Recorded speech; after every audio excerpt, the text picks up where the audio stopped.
জ্ঞাপন কৰিছোঁ আৰু আশা ৰাখিছোঁ এই ভোগালীয়ে যি মেজিৰ জুই, এই মেজিৰ জুইত অপশক্তিৰ বিনাশ হ'ব। সেই উদ্দেশ্য লৈয়ে আমাৰ সন্মানীয় সাংসদ নিৰ্বাচনৰ ইস্তাহাৰ কমিটিৰ সন্মানীয় অধ্যক্ষ প্ৰদ্যুৎ বৰদলৈ ডাঙৰীয়াই আপোনালোকক সম্বোধন কৰিব। আমাৰ লগত জ্যেষ্ঠ মুখপাত্ৰ বিতুপৰ্ণ কোঁৱৰ ডাঙৰীয়াও আছে। ৰূপক ৰূপক দাস আমাৰ সাধাৰণ সম্পাদক। চকী এখন লৈ লোৱা।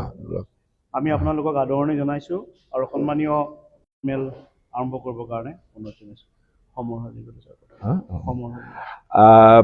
মই আপোনালোকক উদ্দেশ্যি অসম প্ৰদেশ কংগ্ৰেছ কমিটিৰ পৰা কিবা কোৱাৰ আগতে আজি পুৱাই এটা দুঃসংবাদ পালোঁ। আপোনালোকে গম পাইছে যে আমাৰ অসমৰ এজন সমৰ হাজৰিকাৰ এই বিয়োগত আমি খুব ব্যথিত আৰু মই 1 মিনিট সময় নহয় আমি থিয় হৈ 1 মিনিট সময় তেওঁৰ আত্মাৰ সদ্গতিৰ কাৰণে, কাৰণ তেওঁ সদায় অসমৰ জনজীৱনৰ লগত জড়িত। তেওঁ শিল্পী প্ৰয়াত সুধাকণ্ঠ ভূপেন হাজৰিকাৰ ভাতৃ। তেওঁ সদায় ভূপেন হাজৰিকাৰ যিটো সংগীতৰ ধাৰা সেইটো তেওঁ সদায় বজাই ৰাখিবলৈ চেষ্টা কৰিছিলে আৰু আমাৰ সকলোৰে মাজত তেওঁ পৰিচিত। গতিকে এনে এজন ব্যক্তি আজি পুৱাই, আৰু এটা কথা মোৰ মনলৈ পৰিছে যে আজিৰ দিনটোতে আচলতে ৰাজীৱ শদিয়াৰো আপোনালোকে জানে চাগে ৰাজীৱ শদিয়াৰো বিয়োগ ঘটিছিলে আজিৰ দিনটোতে। আৰু আজি সমৰ হাজৰিকাদেউৰ এই বিয়োগত আমি খুব ব্যথিত। গতিকে 1 মিনিট সময় আমি থিয় হৈ পেলাই তেওঁৰ আত্মাৰ সদ্গতিৰ কাৰণে আমি প্ৰাৰ্থনা জনাম।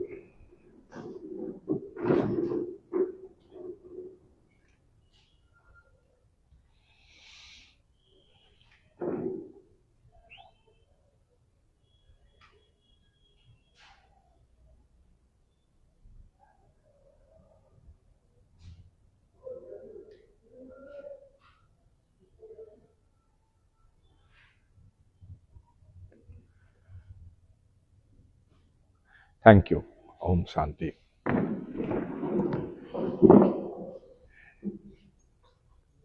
এতিয়া আজি ভোগালী বিহুৰ উৰুকা, কিন্তু মোৰ মনত পৰিছে এষাৰি আমাৰ কথালৈ যে আদাক দেখি উঠিল গা, কেতুৰিয়েও বোলে মোক খা। আপোনালোকে বুজি পাইছে চাগে মই কি সংক্ৰান্তত কৈছোঁ। আপোনালোকে জানে যে কংগ্ৰেছ দলে নিৰ্বাচন সমাগত বুলিয়েই নহয়, কংগ্ৰেছ দলে যিখন ইস্তাহাৰ প্ৰস্তুত কৰিব সেইখন আমি জনতাৰ ইস্তাহাৰ, পিপলছ মেনিফেষ্টো হিচাপে প্ৰস্তুত কৰিবৰ কাৰণে যোৱা কেইবামাহো ধৰি পেলাই বৰ প্ৰণালীগতভাৱে আমি আগবাঢ়িছোঁ। বিশেষকৈ আমি অসমৰ 35খন জিলাৰ পাহাৰে ভৈয়ামে, সৰ্বানন্দ সোণোৱালদেউৰ ভাষাৰে পাহাৰে ভৈয়ামে, বৰাক ব্ৰহ্মপুত্ৰ সকলোতে আমি আমাৰ শীৰ্ষ নেতৃত্ব কংগ্ৰেছৰ আমি 5টা গোটত ভাগ হৈ পেলাই বিভক্ত হৈ এই 5টা গোটে যোৱা 6 ডিচেম্বৰৰ পৰা বিভিন্ন অঞ্চললৈ আমি গৈছিলোঁ আৰু বিভিন্ন জাতি, জনগোষ্ঠী, ধৰ্ম, ভাষা, বিভিন্ন লোকক বা অসমৰ সামাজিক দিশত, সাংস্কৃতিক দিশত, অৰ্থনৈতিক দিশত বা ইভেন ৰাজনৈতিক দিশতো যিসকলে নিজৰ পৰিচয় সত্তাৰ কাৰণে অসমত হয়তো তেওঁলোকে সংগ্ৰাম কৰি আহিছে, তেনে গোটৰ লগতো, তেনে গ্ৰুপৰ লগতো আমি কথা বতৰা পাতিবৰ কাৰণে আমি বিভিন্ন ধৰণেৰে প্ৰচেষ্টা চলাই আহিছোঁ। আৰু অৱশেষত গৈ আমাৰ এই যিটো গোটেই পৰিক্ৰমাটো গুৱাহাটীত যোৱাকালি আমি সমাপ্ত কৰিলোঁ। এই সমস্ত প্ৰক্ৰিয়াটোত আপোনালোকে নিশ্চয় জানে, আৰু মই ইস্তাহাৰ কমিটিৰ অধ্যক্ষ হিচাপে এই কথাই ক'ব খুজিছোঁ যে আমি বিভিন্ন জাতি, জনগোষ্ঠী, সম্প্ৰদায়, সামাজিক, সাংস্কৃতিক, অৰ্থনৈতিক বা ৰাজনৈতিক বিভিন্ন প্ৰকাৰে ফিল্ডত তেওঁলোকৰ ক্ষেত্ৰত জড়িত থকা, অসমৰ শ্ৰীবৃদ্ধিৰ ক্ষেত্ৰত অৱদান আগবঢ়াই থকা ব্যৱসায় বাণিজ্য, এনে গোট, এনে সংস্থা, তাৰোপৰি আমি ব্যক্তিগতভাৱেও ভালেমান সদাশয় ব্যক্তি আমি লগ পালোঁ। তেওঁলোকে বিভিন্ন ধৰণৰ পৰামৰ্শ দিছে। আমি গোটেই প্ৰক্ৰিয়াটোত আমি কিবা ডাঙৰ মিটিং কৰি ভাষণ দিয়া নাই। আমি সকলোৰে কথা শুনিছোঁ আৰু অতি নিষ্ঠাৰে সৈতে অসমৰ ৰাইজে যিখিনি কথা আমাক কৈছে, অসমৰ ৰাইজে যিখিনি কথা বিচাৰিছে কংগ্ৰেছ দলৰ পৰা, সেইবিলাক আমি বৰ নিষ্ঠাৰে সৈতে সংগ্ৰহ কৰিছোঁ। আমি কেতিয়াও অৱজ্ঞা কৰা নাই, আৰু সেইবিলাক খুব প্ৰণালীগতভাৱে মই কৈছোঁৱেই যে ডিজিটেল ফৰ্মতে হওক বা আমি খুব ইনপুট, তেওঁলোকৰ বেলেগ বেলেগ যিবিলাক কথা কৈছে সেইবিলাক আমি লিপিবদ্ধ কৰি আমি এতিয়া গুৱাহাটীত আহি উপস্থিত হৈছোঁ, আৰু সেইবিলাকৰ চব খৰচি মাৰি মানুহৰ কথাবিলাক বিশ্লেষণ কৰি যাতে এই সামূহিকভাৱে অসমৰ ৰাইজৰ আশা আকাংক্ষা আৰু সপোনক আমি যাতে আমাৰ যিখন আমি ইস্তাহাৰ প্ৰস্তুত কৰিম তাত যাতে প্ৰতিফলন ঘটে, তাৰ কাৰণে আমি চেষ্টা কৰিম। আৰু এই গোটেই কাম কৰোঁতে আমি এটা বৰ প্ৰণালীগতভাৱে গৈছিলোঁ। আপোনালোকে জানেই আমি 5টা গোটত ভাগ হৈ পেলাই আমাৰ যিসকল প্ৰত্যেকটো গোটত আছিলে, নেতৃত্ব লৈছিলে আমাৰ শীৰ্ষ নেতৃত্বই, শ্ৰী গৌৰৱ গগৈ ডাঙৰীয়া, শ্ৰী দেৱব্ৰত শইকীয়া ডাঙৰীয়া, শ্ৰী ভূপেন বৰা ডাঙৰীয়া, শ্ৰী ৰকিবুল হুছেইন ডাঙৰীয়া, শ্ৰী ৰিপুণ বৰা ডাঙৰীয়াৰ নেতৃত্বত আমাৰ দলৰ বিভিন্ন জাতি জনগোষ্ঠী বা আমাৰ একেবাৰে জ্যেষ্ঠ যিসকল লোক আছে কংগ্ৰেছ দলত, তেওঁলোকক লগত লৈ এই গোটবিলাক গৈছিলে। আৰু তাৰ কাৰণে আমি 5টা গোটত যেতিয়া গৈছোঁ, একোখন সৰু বাছত আমি গৈছিলোঁ। লগতে আমি অলপ লামলকটো কঢ়িয়াই লৈ যাওঁ, আকাংক্ষা বাকচ বুলি কওঁ আমি, এনেকৈ আপোনালোকে দেখিছে সেই সৰু সৰু বাকচ আমি ৰাইজৰ পদূলিত, ৰাইজৰ কংগ্ৰেছ, এনেকৈ আমি গোটেই পৰিক্ৰমাটো কৰিলোঁ। আৰু বাকচবিলাক আহি আছে, গোটেইবিলাক আহি পোৱাহি নাই। আমাৰ বেলেগ বেলেগ জিলা কংগ্ৰেছৰ কাৰ্যালয়ত আছে। আমি সেইবিলাক, কাৰণ বহুত বাকচ, সেইবিলাক আমি লৈ আহিম গুৱাহাটীলৈ। আৰু ইতিমধ্যে যিবিলাক আমি ডিজিটেল ফৰ্মত পাইছোঁ সেইবিলাক গোটেইবিলাক আমাৰ এটা অফিচ কৰি পেলাই আমাৰ এদল যুৱক যুৱতীয়ে বৰ প্ৰণালীগতভাৱে গোটেইবিলাক বিশ্লেষণ কৰি সেইবিলাক যাতে আমি প্ৰতিফলন কৰিব পাৰোঁ আমাৰ ইস্তাহাৰ, সেইকাৰণে আমি গোটেই প্ৰক্ৰিয়াটোত কাম কৰিছোঁ।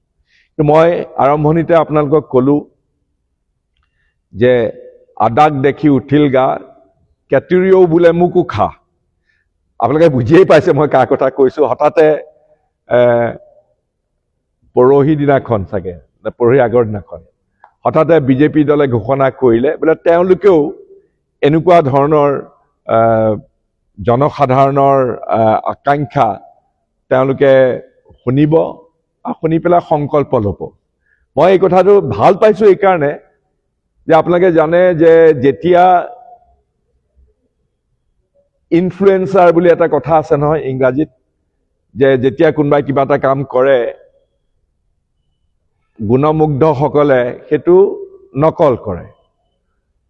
এতিয়া আমাৰ গুণমুগ্ধ হয়তো তেওঁলোক নহ'বও পাৰে, কিন্তু আমি যি প্ৰক্ৰিয়াৰে, যিটো মেথডলজিত গোটেই কামখিনি আগবঢ়াই লৈ গৈছিলোঁ, সেই একেখিনি কথাই বিজেপি দলেও বোলে এতিয়া কৰিব। কিন্তু তেওঁলোকতো টকাৰ পাহাৰত বহি থাকে, চিণ্ডিকেটৰ ধন সোপা সোপে তেওঁলোকলৈ আহে। গতিকে আমাৰ দৰে নিষ্কিন দল নহয় তেওঁলোকে এটা বৃহৎ পৰিসৰত কৰিব বুলি আমি গম পাইছোঁ। উদাহৰণস্বৰূপে আমি আমাৰ 5টা টিমত সৰু সৰু 5খন বাছ দিছিলোঁ। তেওঁলোকে বোলে 70খন বাছ পঠিয়াব, আৰু তাকো একেবাৰে বিলাসী গাড়ী। তেওঁলোকে পাৰিব, তেওঁলোকৰ সেইটো আছে। তেওঁলোকে বোলে 70খন গাড়ী পিয়াপি দি পেলাই, একেই আৰু 69 আৰু মই ক'বলৈ ভাল কাৰণে 70 বুলি কৈছোঁ, 69 69 তাৰমানে 69খন বাছ তেওঁলোকে ইতিমধ্যেই কৰিছে। এইবিলাকত ভালকে তেওঁলোকে ব্ৰেণ্ডিঙো কৰিব বুলি গম পাইছোঁ। তাৰপিছতে আমি যিটো বাকচ যেনেকে বনাইছিলোঁ,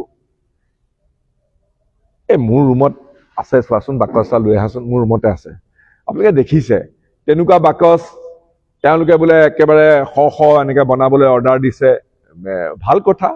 আৰু তাৰোপৰি আমি যেনেকে ডিজিটেল ফৰ্মত যেনেকে বিভিন্ন মানুহৰ যিবিলাক ছাজেশ্যন সেইবিলাক আমি গ্ৰহণ কৰিছোঁ, তেওঁলোকেও ডিজিটেল ফৰ্মত কৰিম বুলি কৈছে এটলিষ্ট।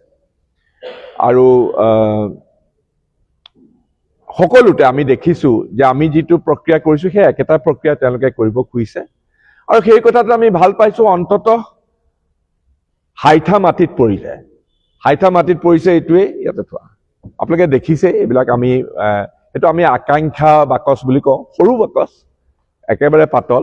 ইয়াত ৰাইজে এনেকে আমি য'ত বজাৰলৈ গৈছোঁ, বাছ আস্থানলৈ গৈছোঁ, বেলেগ বেলেগ কল কাৰখানালৈ গৈছোঁ, চাহ বাগিচাত গৈছোঁ, শ্ৰমিকৰ ঘৰলৈ গৈছোঁ, কেতিয়াবা আমি কথাবিলাক বুজাই দিয়াৰ পিছত তেওঁলোকৰ মনৰ ভাৱ প্ৰকাশ কৰি পেলাই তেওঁলোকে এখন কাগজত, আমাৰ ভলণ্টিয়াৰসকলে সহায় কৰি দিয়ে, বহুতে এনেকে লিখা মেলাত লিখি পেলাই এনেকে বাকচত ভৰাই দিয়ে।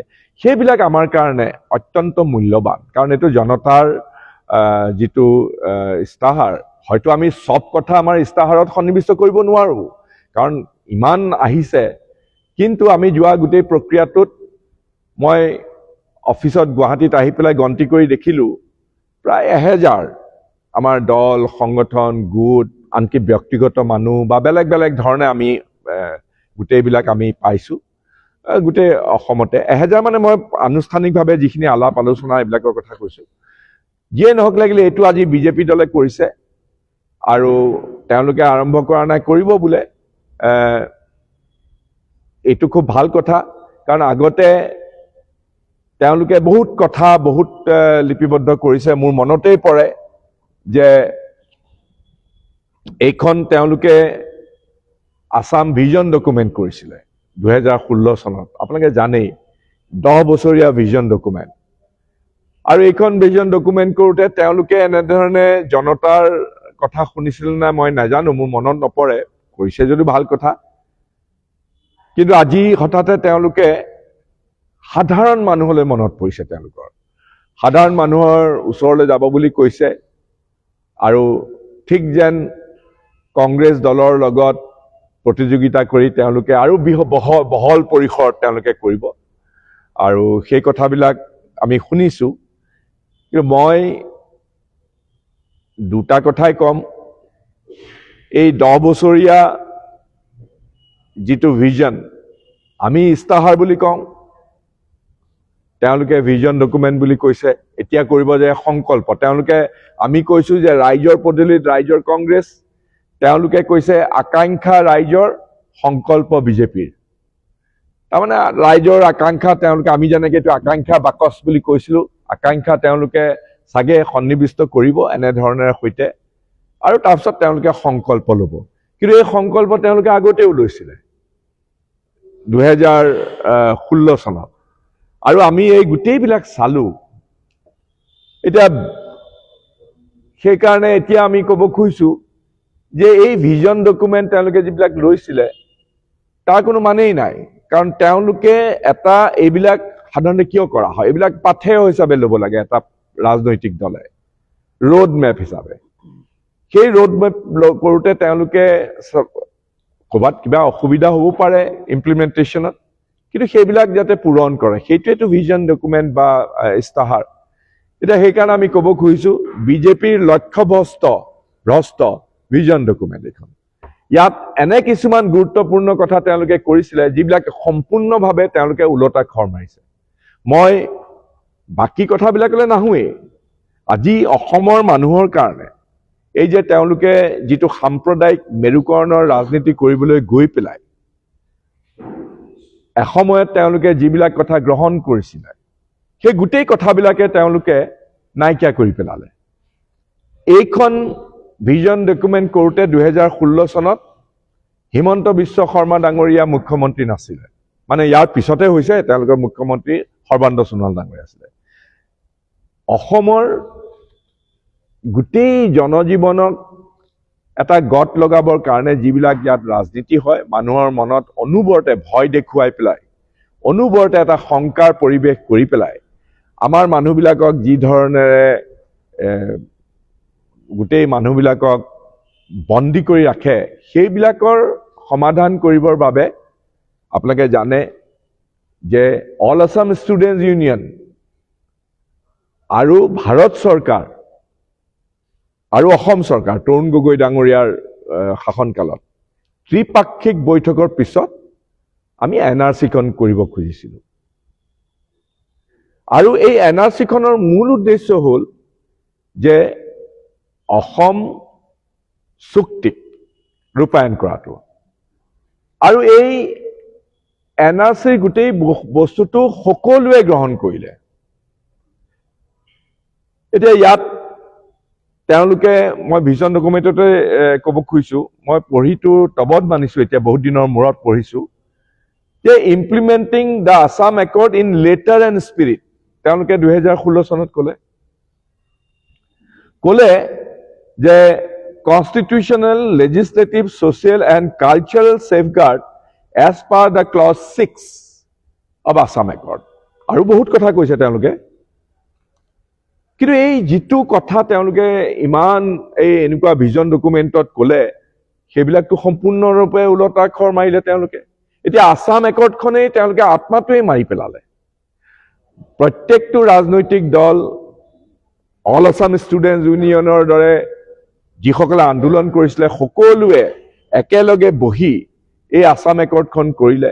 কিন্তু এতিয়া আছাম একৰ্ডখনৰ গোটেই সম্পূৰ্ণভাৱে তেওঁলোকে প্ৰত্যাখ্যান কৰি ওলটাখৰ মাৰি কেৱল সাম্প্ৰদায়িক ৰাজনীতি কৰিবৰ কাৰণে তেওঁলোকে মানুহক বিভক্ত কৰি, বিভাজন কৰি, বৈষম্য কৰি, বীজ বাষ্প ছটিয়াই তেওঁলোকে অসমখনক আগুৱাই লৈ যাব খুজিছে, যিটো আমি কেতিয়াও সাধাৰণ অসমৰ মানুহে সেইটো কেতিয়াও গ্ৰহণ কৰিব নোৱাৰে। আৰু ক্লজ 6ৰ কথাটোতো আপোনালোকে জানেই, এসময়ত আমাৰ এই মুখ্যমন্ত্ৰী ডাঙৰীয়াই ক্লজ 6ৰ সম্পৰ্কত জাষ্টিছ বিপ্লৱ শৰ্মাৰ ৰিপৰ্টৰ পোৱাৰ আগতে বৰ ডাঙৰ ডাঙৰ কথা কৈছিলে যে আমি দাড়ি কমা, আনকি অসমৰ ভাৰতবৰ্ষৰ গৃহমন্ত্ৰীজনা কৈছিলে একেবাৰে সংসদৰ মজিয়াত যে আমি দাড়ি কমা সলনি নোহোৱাকৈ গোটেইখিনি আমি ইমপ্লিমেণ্ট কৰিম। কিন্তু চবকে বুদ্ধু বনাই এনেকুৱা ধৰণৰ তেওঁলোকৰ যিটো মনোভাৱ যে সকলোকে তেওঁলোকে এনেধৰণেৰে সৈতে ঠগি পেলাই, প্ৰতাৰণা কৰি তেওঁলোকে কৰিব খুজিছে। গতিকে এতিয়া তেওঁলোকে কি ভিজন ডকুমেণ্ট কৰিব, কি সংকল্প ল'ব, এই বিষয়ে আমাৰ জনা আছে। আৰু অসমৰ বৰ্তমানৰ মুখ্যমন্ত্ৰীগৰাকীয়ে তো আমি চবেই জানো, আমি কংগ্ৰেছৰ দিনত আমাক লজ্জিত কৰি 3টা বৃহৎ কেলেংকাৰী হৈছিলে, আপোনালোকে জানে। আৰু এই 3টা কেলেংকাৰীৰ মহানায়ক হিচাপে বিজেপিৰ পাৰ্লিয়ামেণ্টাৰী বোৰ্ডে চিহ্নিত কৰিছিলে অসমৰ বৰ্তমানৰ মুখ্যমন্ত্ৰীজনাক। এইবিলাক মই কোৱা কথা নহয়, এইটো কংগ্ৰেছৰ কথা নহয়, তেওঁলোকে কৈছে। সেই পুস্তিকাখন আমাৰ লগত আছে।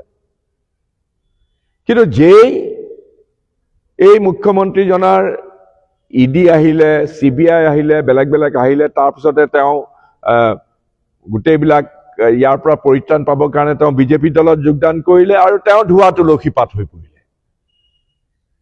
মানে যিটো কোৱা হয় বিজেপি ৱাশ্বিং মেচিনত সোমালে, ইফালে সোমালে, সেইফালৰ পৰা একেবাৰে বিশুদ্ধ এজন লোক হৈ ওলাই আহিলে, যাক বিজেপিয়ে গ্ৰহণ কৰিলে। এতিয়া সেইজন ব্যক্তিয়ে আমি বৰ আমোদ পাইছোঁ যে সেইজন ব্যক্তিয়ে এতিয়া সিদিনাখন কৈছে যে সৰ্বানন্দ সোণোৱাল মুখ্যমন্ত্ৰী থাকোঁতে দুৰ্নীতি হৈছিলে, এতিয়া তেওঁৰ সময়তে হোৱা নাই দুৰ্নীতি। মানে সৰ্বানন্দ সোণোৱাল দুৰ্নীতিপৰায়ণ মুখ্যমন্ত্ৰী আছিলে, চাকৰি বিক্ৰী কৰিছিলে, আৰু তেওঁ একেবাৰে ধোৱা তুলসী পাত, একেবাৰে সাত্বিক এনেকুৱা এজন মানুহ যিজনে মানে যেন দেৱপুৰুষে তেওঁ। গতিকে এইবিলাক কৌতুকজনক এনেকুৱা ধৰণৰ বিভিন্ন ধৰণৰ বক্তব্য মুখ্যমন্ত্ৰীজনে দিয়ে।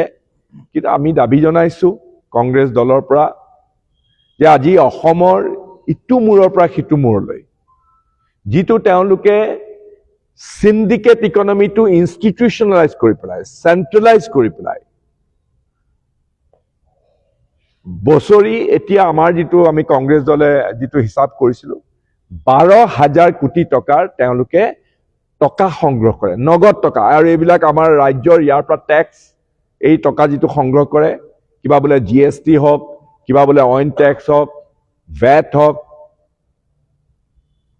সেইবিলাকৰ আমাৰ ৰাজ্য চৰকাৰৰ যিটো ভঁৰাল অৰ্থ, যিটো আমাৰ ভঁৰালটো টনকিয়াল হ'বৰ কাৰণে এইবিলাক নাপায়। এইবিলাক সোপে হিমন্ত বিশ্ব শৰ্মা ডাঙৰীয়াৰ ওচৰলৈ যায়, পীযুষ হাজৰিকাদেৱে গোটেইখিনি তদাৰক কৰে, আৰু সেইবিলাক কৰি পেলাই 12,000 কোটি টকা এনেধৰণে তেওঁলোকে শোষণ কৰে এভাৰেজ গড় হিচাপে।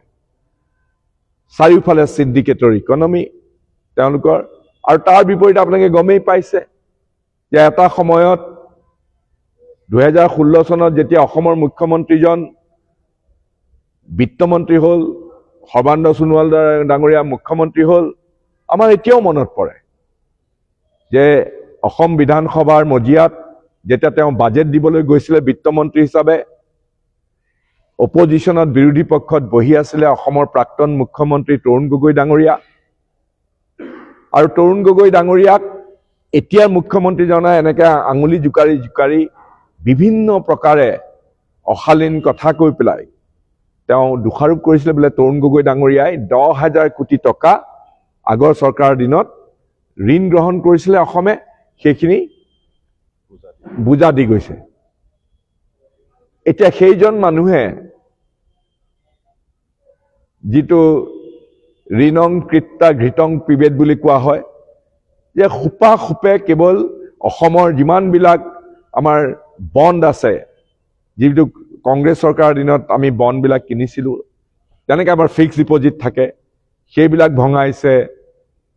ৰিজাৰ্ভ বেংকৰ FRBM যিটো কংগ্ৰেছৰ দিনত এটা বৰ সুদৃঢ় ভেটি এটা সৃষ্টি কৰি গৈছিলে, সেইবিলাক ভাঙি পেলাই প্ৰতিমাহে 1,000 কোটি টকাকে লৈছে। আৰু লৈ পেলাই এতিয়া আমাৰ হিচাপ মতে ইণ্টাৰেষ্ট এলিমেণ্ট লৈ পেলাই, কাৰণ আমি এই ডেট ছাৰ্ভিচিং কৰিব লাগে, যিবিলাক টকা লৈছে কৰ্ণাটকৰ লগত তুলনা কৰে, কৰ্ণাটকৰ লগত কেনেকৈ ষ্টেট হ'ব? আমাৰ প্ৰডাক্টিভ ইকনমিৰ যিটো বেছ, সেই বেছটো আমাৰ অসমত নাই, আমাৰ লাওলোৱা অৱস্থা। সেইকাৰণে কৈছোঁ ঋণং কৃত্তা ঘৃতং পিবেত, মানে গাত অৱস্থা নাই, কাৰণ গাৰ অৱস্থা এনেকুৱা কৰি দিলে। প্ৰডাক্টিভ ইকনমিটো তেওঁলোকে কৰা নাই, তেওঁলোকে কেৱল নিৰ্বাচনী বৈতৰণি পাবৰ কাৰণে এনেকুৱা ধৰণৰ এই ইলেকশ্যনৰ আগতে বিভিন্ন ধৰণৰ আঁচনি লৈ পেলাই মানুহৰ বিভিন্ন ধৰণে তেওঁলোকে উপঢৌকন দি পেলাই ইলেকশ্যন জিকিব খুজিছে। যিয়ে নহওক লাগিলে, গতিকে অসমৰ মানুহে এইবিলাক সকলো অনুধাৱন কৰি আছে। কেৱল আমি কংগ্ৰেছ দলৰ পৰা অতি আন্তৰিকতাৰে সৈতে আমি আগবাঢ়ি যাব খুজিছোঁ। অসমৰ মানুহৰ আস্থা আদায় কৰি আমি সংগ্ৰামত অৱতীৰ্ণ হৈছোঁ, আৰু আমি আশা কৰিছোঁ যে 2026 বিধানসভা নিৰ্বাচনত আমি আমাৰ সমগোত্ৰীয় আৰু মনে মিলা আঞ্চলিক দলেই হওক, সৰ্বভাৰতীয় ৰাজনৈতিক দলেই হওক, আমি একেলগে মিলি পেলাই যাতে আমাৰ ভোট বিভাজন কৰি পেলাই যাতে বিজেপিয়ে আকৌ নিৰ্বাচনী বৈতৰণি পাৰ হ'ব নোৱাৰে, তাৰ কাৰণে আমি এই সংগ্ৰামত অৱতীৰ্ণ হৈছোঁ। মই এই বছৰৰ আৰম্ভণিতে আজি উৰুকাৰ দিনাখন আপোনালোকক এই কথা বেকত কৰিছোঁ, আৰু অসমৰ ৰাইজৰ প্ৰতি আমি কংগ্ৰেছ দলৰ ফালৰ পৰা এই ভোগালীতে সকলোকে সম্ভাষণ জনাইছোঁ আৰু আবেদন জনাইছোঁ যাতে কংগ্ৰেছ দলৰ এই যি সংগ্ৰাম, এই সংগ্ৰামত আমি যাতে ৰাইজৰ অকুণ্ঠ সমৰ্থন পাওঁ। এইখিনি কথা কৈয়ে আপোনালোককো আজি ভোগালীৰ বিহুৰ এই প্ৰাকখনত আপোনালোকক সকলোকে সম্ভাষণ জনাইছোঁ আৰু শুভেচ্ছা জনাইছোঁ। আৰু এইখিনি কথাই মই আপোনালোকক ক'বৰ কাৰণে আজি মোৰ সতীৰ্থসকলৰ সৈতে ইয়াত উপস্থিত হৈছোঁ। বহুত বহুত ধন্যবাদ। আপোনালোকৰ যদি কিবা প্ৰশ্ন আছে মই অতি আনন্দৰে সৈতে তাৰ উত্তৰ দিম। 11:30 দিব ভোটাচকী এখন প্ৰেছ মিট দিছে। আচ্ছা, মোৰ ক'ত সোধক।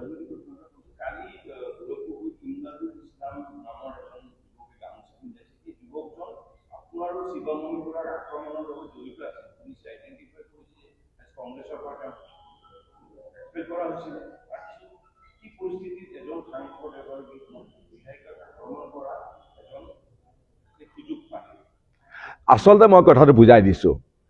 আমাৰ ওচৰলৈ আপোনাৰ ওচৰলৈ হ'ব যেতিয়া বহুত মানুহ আহে, গ্ৰুপত মানুহ আহিলে আমি কেতিয়াবা গম নাপাওঁ যে কোনোবা এজন চোৰ আহিছে, কোনোবা এজন ডকাইত আহিছে, কোনোবা এজন হিষ্ট্ৰী চিটাৰ আহিছে।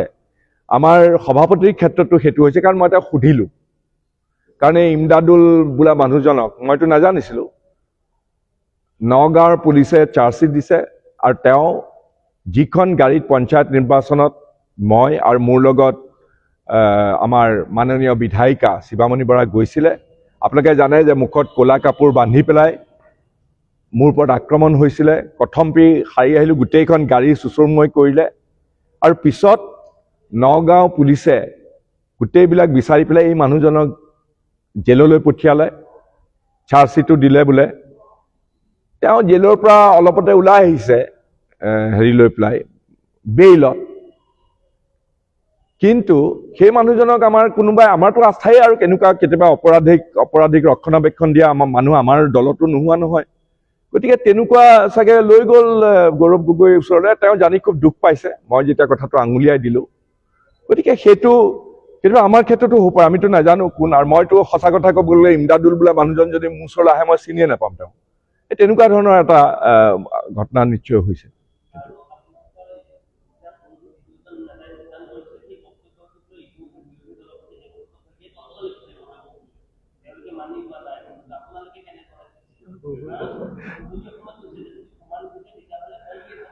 নহয় চাওক, নহয় কথাটো হ'ল এইটো হৈছে, যেতিয়া এজন দায়িত্বশীল দলত যোগদান কৰি, বিশেষকৈ অলপ যদি নেতা পৰ্যায়ৰ লোকে যিকোনো কথাই বৰ দায়িত্বশীলতাৰে কথা ক'ব লাগে। এই ভদ্ৰলোকজন যিজন জইন কৰিলে মই বৰ ভালকৈ চিনি নাপাওঁ। তেওঁ আমাৰ অবাঞ্ছিত কথা কৈছে। হয়তো তাৰ অৱশ্যে এটা তেওঁ যিটো ক'ব বিচাৰিছিলে হয়তো ভালকৈ তেওঁ বুজাই পেলাই ক'ব পৰা নাই, হয়তো এনেকুৱাও হ'ব পাৰে। কিন্তু তেওঁ দুখ প্ৰকাশ কৰিছে, ক্ষমা বিচাৰিছে আৰু আমাৰ দলৰ নেতৃত্বক কৈছে যে এনেকুৱা ভুল আৰু তেওঁ কেতিয়াও নকৰে। কিন্তু মানুহৰতো কেতিয়াবা জানে হস্তিৰো পিছলৈ পাওঁ বুলি কয় নহয়, সজ্জনৰ বুৰে নাও। গতিকে মুখৰ পৰা কেতিয়াবা আমাৰ এনেকুৱা ধৰণৰ কথা ওলাই যায়, অবাঞ্ছিত কথা। সেইবিলাক তেওঁ বুজি পাইছে আৰু সেই কথাটো যে তেওঁ আচলতে ভবা নাই বা সেই কথাটোতে তেওঁ কেতিয়াও তেনেধৰণে কোৱা নাই বা ভবামতে কোৱা নাই, সেই কথাটো তেওঁ স্পষ্টীকৰণ দিছে আৰু আমি সেইটো গ্ৰহণ কৰিছোঁ। সেইটোৱে নহয়, একদম আপোনাৰ লগত একদম একমত। সংবেদনশীল কথা কোৱাত বিশেষকৈ ৰাজনীতিবিদসকলে খুব জুখি মাখি ক'ব লাগে আৰু কেতিয়াবা জুখি মাখি নোকোৱাৰ কাৰণে আপোনালোকেও এনেকৈ পাকঘৰণি লগাই দিয়ে যে এই কথাবিলাক হয়তো তাৰ এটা ওলোটা মিনিং দি দিয়ে। গতিকে ফলত এইবিলাক সেইটো আমাৰ দলে ঠিক কৰিব। কিন্তু আমাৰ দলে এইটো স্পষ্টীকৰণ দিছে যে তেওঁ কোৱা কথাবিলাক কংগ্ৰেছৰ ভাষ্য নহয়। থেংক ইউ, বহুত বহুত ধন্যবাদ। হয়,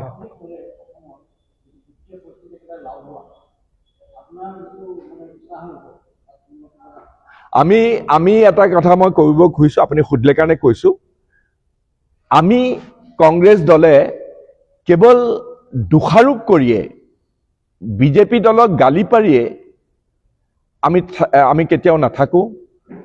আপোনালোকে গম পাব যে আমি এখন ইকনমিক এজেণ্ডা আমি প্ৰস্তুত কৰিছোঁ, আৰু আমাৰ মডেলটো কি হ'ব ইকনমিক, এটা সুস্পষ্টভাৱে এটা মডেল আমি দাঙি ধৰিম, আৰু সেইটো অনাগত দিনবিলাকত নিৰ্বাচনৰ আগতে আমি অসমৰ ৰাইজৰ আগত দাঙি ধৰিম যে আমাৰ মডেলটো কি হ'ব, আমি কেনেকৈ জব ক্ৰিয়েশ্যন কৰিম, আমি কেনেকৈ এমপ্লয়মেণ্ট ক্ৰিয়েশ্যন কৰিম, আৰু কেনেকৈ অসমৰ অৰ্থ ব্যৱস্থাক এনেকৈ ফাঁকি ফুকা চিণ্ডিকেট ইকনমি নকৰি পেলাই নগদ টকাৰ যিটো ইনষ্টিটিউচনেলাইজেশ্যন হৈছে সেইটো নিৰ্মূল কৰি, যিবিলাক সোপে দুৰ্নীতি হৈছে চাৰিওফালে সেইবিলাক নিৰ্মূল কৰি আমি সঁচা অৰ্থত অসমক এখন প্ৰগতিশীল ৰাজ্য কৰিবৰ বাবে আমি এখন ইকনমিক এজেণ্ডা প্ৰস্তুত কৰিছোঁ। মই ক'লোৱে সেইখিনি। আমি খুব নিয়াৰিকে, আমাৰ এটা অফিচ আছে, আমি অকল বাদ দি নাই, প্ৰত্যেকটো বস্তুৱে আমি খুব আন্তৰিকতাৰ সৈতে প্ৰচেছিং কৰিছোঁ, আৰু কৰি পেলাই আমি এটা মেথডলজি লৈ পেলাই আমি সেইবিলাক চব বস্তুটো ক'ব পৰা নাযায়, অসংখ্য ধৰণৰ আহিছে, শাক ভাত খোৱা কথাও আহিছে, কিন্তু আমি অসমখনক আগুৱাই লৈ যাবৰ কাৰণে জনতাৰ যিটো আশা আকাংক্ষা সেইখিনিক প্ৰতিফলিত কৰিবলৈ চেষ্টা কৰিম। বহুত বহুত ধন্যবাদ। মই মোৰ সতীৰ্থসকলৰ লগত একেলগে, আপোনালোকতো আজি উৰুকা লৰালৰি কৰিছে, আমিও এই ঘৰা-ঘৰি যাম, আমাৰ বেদও যাব, চবেই যাব ঘৰলৈ, গতিকে একাপ চাহ খাবৰ বাবে মই অনুৰোধ জনাইছোঁ আপোনালোকক। বহুত বহুত ধন্যবাদ। আহক।